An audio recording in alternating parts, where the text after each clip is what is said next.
আজ শুভঙ্করের জন্মদিন, আর জন্মদিন মানেই তো সকাল থেকে সেই ব্যস্ততা, একের পর এক কাজ চলতেই থাকে। তো এমন একটি দিনে আমাদের আরও একটি এক্সট্রা কাজ পড়ে গেল। সেইটা হলো আমাদের এক জ্ঞাতি ঘরের লোক মারা গিয়েছিলেন। তো আজকে তার 10 দিন, আর আজকেই ছিল নখ কাটা। আর নখ কাটা মানেই তো কী কাজকর্মগুলো করতে হয় তা তোমরা সবাই জানো, আমি সেই সম্পর্কে আর কিছুই বলছি না। তো সেই সব করে উঠেছি সকাল 9:30টায়। সবার স্নান টান হয়ে গেছিলো ওই 9:30টার মধ্যেই। তারপরেই লেগেছে এই রান্নাবান্নার কাজে। ভাবতেও পারিনি এইটুকু সময়ের মধ্যে এত কিছু রান্নাবান্না করে উঠতে পারবো। তার মধ্যে শুভঙ্করের অফিস ছিল। তো যাই হোক, একটু লেট হয়েছে।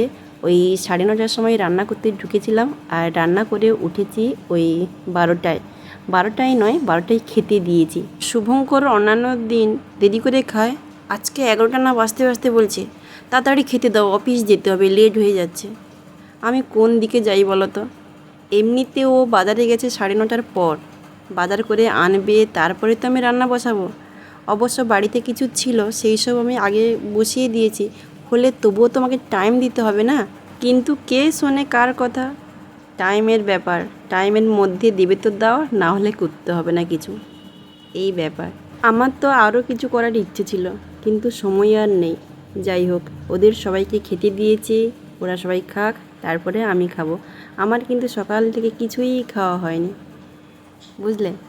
এই হচ্ছে সংসার। মনে আসছে। হ্যাঁ, এবার খাই দাও।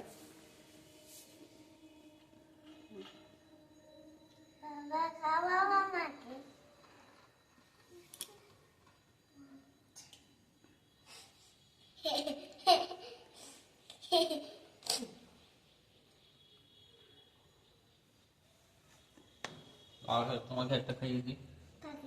তোমাকে